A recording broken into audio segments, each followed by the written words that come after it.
I don't want to be treated like a slave. I want to be treated as a human being, and what's right is right, what's fair is fair. What's really fair for a young artist to do when he feels trapped and controlled by a label like Atlantic Records? Walking away isn't reckless, it's powerful. It's a loud statement that shows how wild and controlling the music industry can really be. This whole situation exposes how the business can flip on you fast.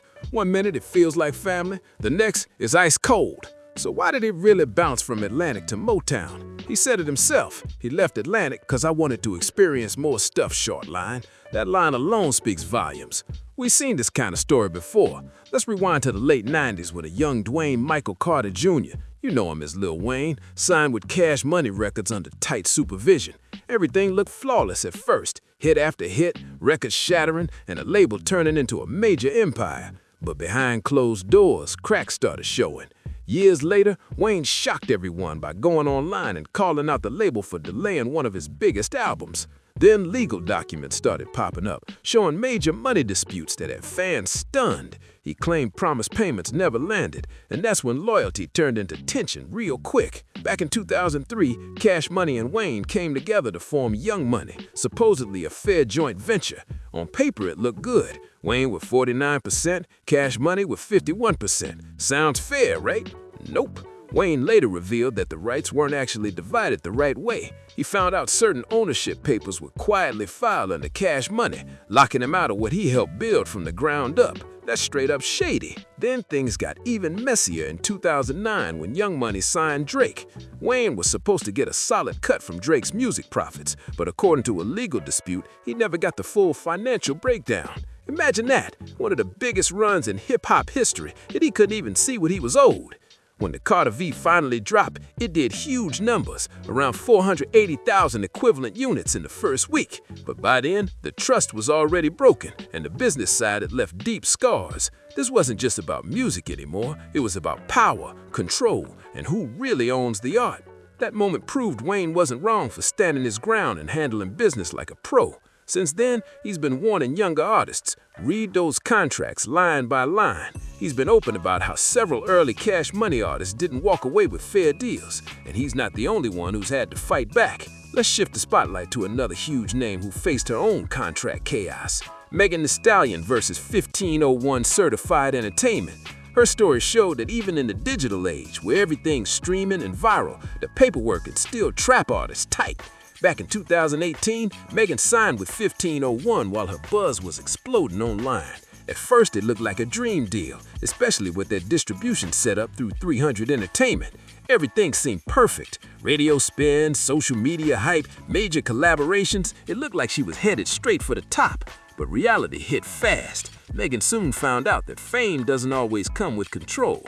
Once her name went global, the fine print started showing its ugly side. The deal turned out to be a full 360 contract, meaning the label got a cut from almost every day. Music, tools, merch, brand deals, every single hustle she had, they had a hand in it. That kind of setup can squeeze an artist hard, and Megan definitely felt that pressure. Then came the part that shocked everyone. Even after her songs crossed over 1 billion streams and reportedly brought in more than $7 million, she allegedly only took home about $15,000. That's wild. The money was clearly flowing, but barely any of it reached her pocket. What made you leave Atlantic and wanted this new situation here at Motown? I left Atlantic because I wanted to experience some more stuff.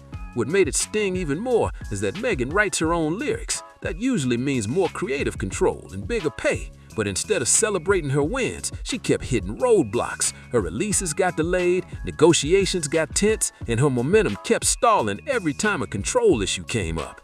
Then Roc Nation stepped in to help manage her career in 2019, fighting for fairer terms, and that's when things really exploded. The label pushed back hard, and it got so messy that the courts had to get involved just to let some of her music drop. Projects like Sugar and her massive BTS collab only came out after legal intervention. It was a wild reminder that in the music world, even success can come with strings attached. Even after all that chaos, tricky wording in the contracts kept showing up. Arguments over what really counted as an official album kept holding things back. Every small victory turned into a new roadblock. It took years of back and forth, pressure, and public fights before Megan finally gained full control of her art and her voice again. No artist should ever have to face that kind of pressure. But if Megan's fight sounded tough, Wait till you hear this one, because what happened with NBA YoungBoy takes label politics to a whole new level. Back in late 2017, when he was just 17, YoungBoy signed with Atlantic Records. On paper, the deal sounded like a dream. 5 albums for a $2 million advance. For a teenager, that kind of check sounds like freedom, right? But deep inside that contract, there were layers of technical traps waiting to flip the script. Fast forward to 2022, YoungBoy had already dropped over 18 projects. His music was dominating streaming platforms, charting everywhere, and his fan base was massive. Atlantic was cashing in big on his grind, but here's the wild part. Even after all that music, he was still locked in that same original deal. So what happened? The label claimed that only 3 of those projects counted as official albums. The rest brushed off for reasons like different artwork, alternate versions, or non-standard formats. Basically, they were picking and choosing what counted so they could keep control. The label got paid off every release, but YoungBoy stayed stuck in the system. Behind the scenes, Atlantic held key rights to his catalog, and by early 2022, it all hit a boiling point.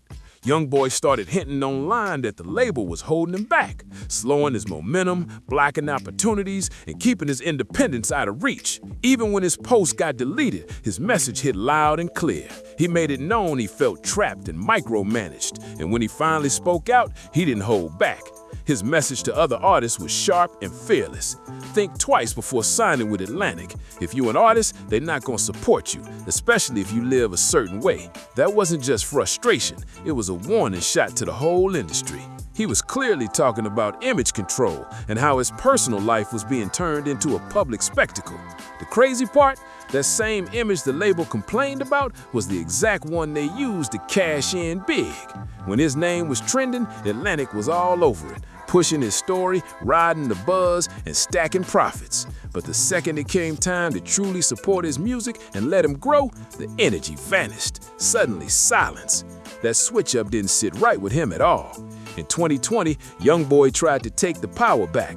He offered to hand over 4 albums early just to earn control of his own recordings, a huge move that showed how serious he was. But even then, Atlantic said no. Imagine that, an artist grinding non-stop, offering up more just to gain freedom, and still getting blocked. Then in 2022, when the renewal talks rolled around, Atlantic tried to keep him by throwing out a $25 million offer, but he shut it down on the spot. His reason was simple. The trust was gone. That line hit hard. It wasn't about money anymore. It was about respect, independence, and being treated like a person, not a product. His story revealed a harsh truth about the industry. Major labels often see artists as investments, not individuals. And if you think Atlantic's drama ends there, you're mistaken, because here comes another chapter, and this one's legendary. Enter Lupe Fiasco. His history with Atlantic is one for the books. Lupe signed with him back in 2005 with heavy buzz and a strong cosign. At first, it looked golden. Food and Liquor dropped in 2006 to critical praise, and The Cool in 2007 proved he was a lyrical powerhouse. But behind the success, the label pressure was already building. By 2008, Lupe dropped a bombshell. He said Atlantic's execs told him straight up, "I cannot guarantee we will promote your records." That's wild. The message was clear. Give up a cut of your creative control or watch your music fade in silence.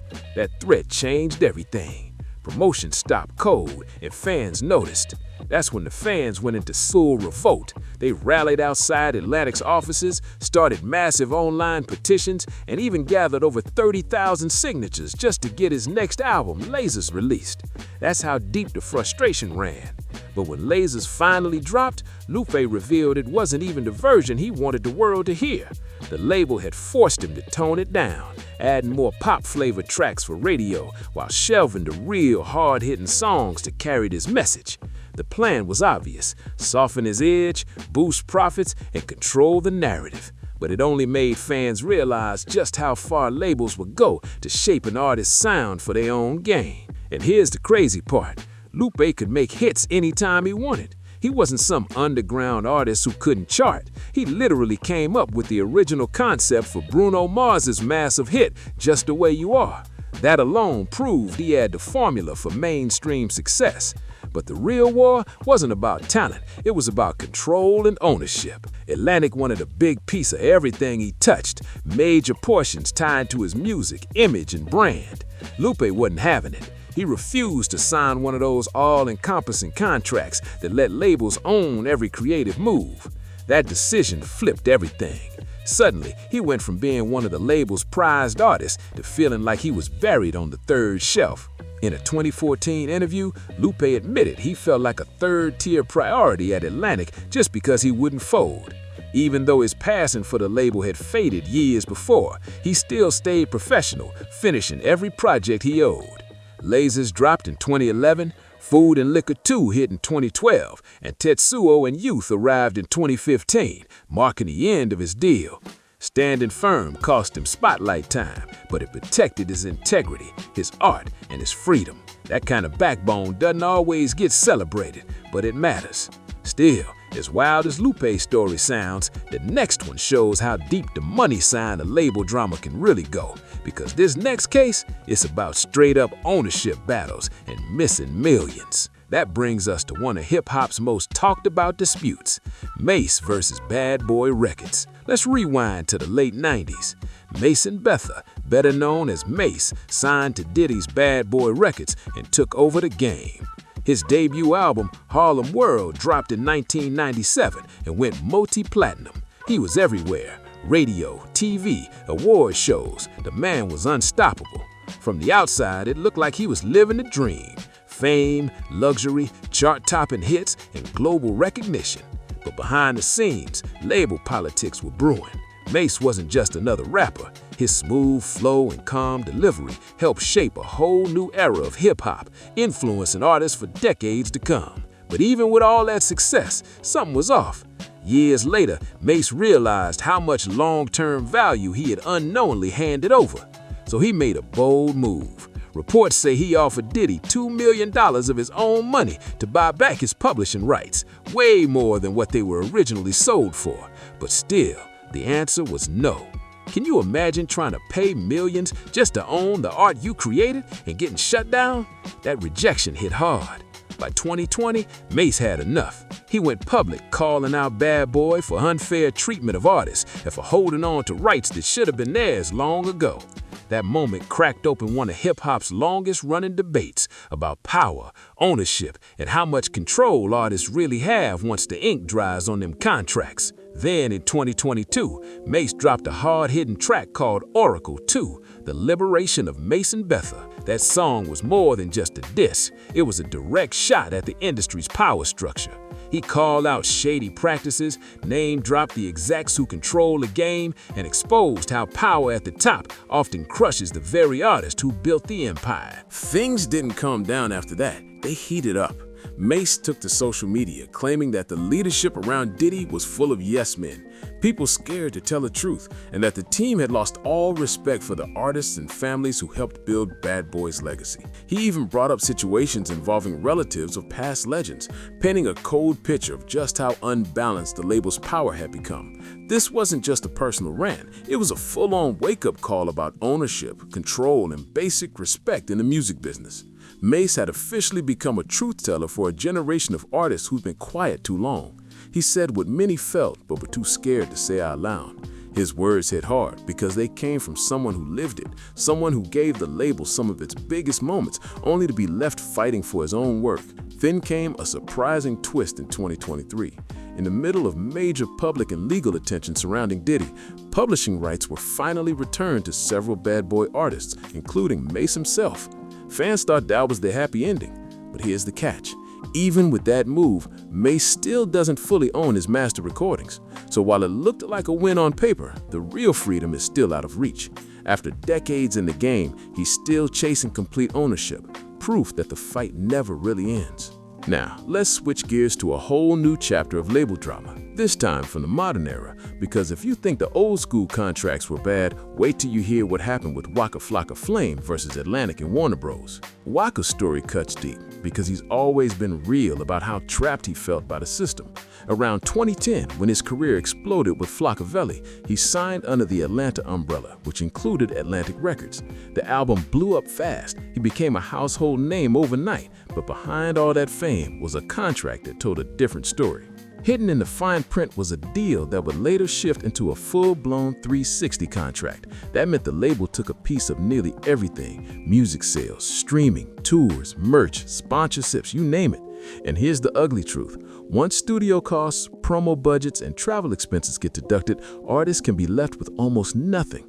That kind of setup creates real pressure fast, and Waka wasn't afraid to call it what it was: modern-day artist trapping in plain sight. Everything finally exploded in October 2015 when Waka Flocka Flame went online and straight up called out Atlantic Records. He demanded a way out of his deal, blasting the label for being more focused on saving money than supporting his artists. His words hit hard because they came from someone who lived it, someone who gave the label some of its biggest moments, only to be left fighting for his own work. Then came a surprising twist in 2023. In the middle of major public and legal attention surrounding Diddy, publishing rights were finally returned to several bad boy artists, including Mase himself. Fans thought that was the happy ending. But here's the catch. Even with that move, Mase still doesn't fully own his master recordings. So while it looked like a win on paper, the real freedom is still out of reach. After decades in the game, he's still chasing complete ownership. Proof that the fight never really ends. Now let's switch gears to a whole new chapter of label drama, this time from the modern era. Because if you think the old school contracts were bad, wait till you hear what happened with Waka Flocka Flame versus Atlantic and Warner Bros. Waka's story cuts deep because he's always been real about how trapped he felt by the system. Around 2010, when his career exploded with Flocka, he signed under the Warner umbrella, which included Atlantic Records. The album blew up fast. He became a household name overnight, but behind all that fame was a contract that told a different story. Hidden in the fine print was a deal that would later shift into a full-blown 360 contract. That meant the label took a piece of nearly everything: music, streams, tours, merch, sponsorships, you name it. And here's the ugly truth.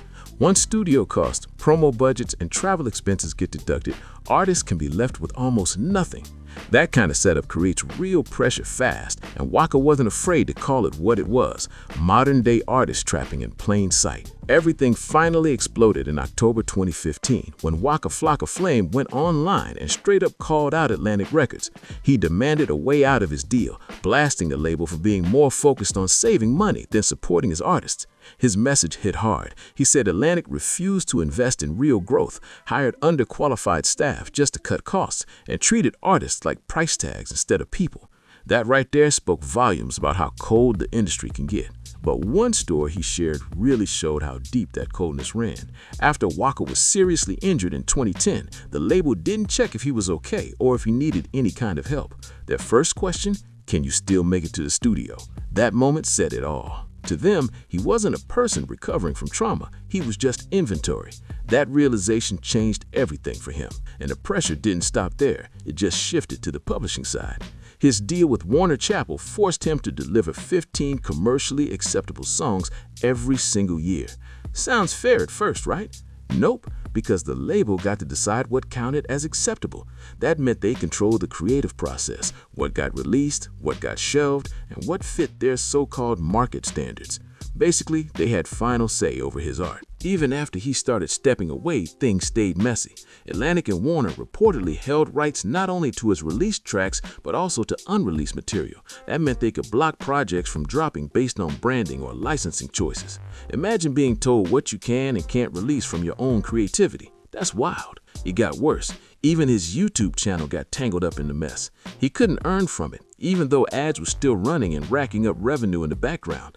That was the breaking point, so he decided to take control of his own destiny. Waka switched gears, dove into the EDM scene, and started building new income streams on his own terms. But breaking free wasn't cheap. Reports say he spent hundreds of thousands in legal fees just to get out of those contracts. It took years of stress, lawsuits, and endless negotiations before he finally cut ties with Atlantic in November 2016. That moment should have been the finish line. He even announced he was officially independent. But even then, the label's grip didn't completely fade.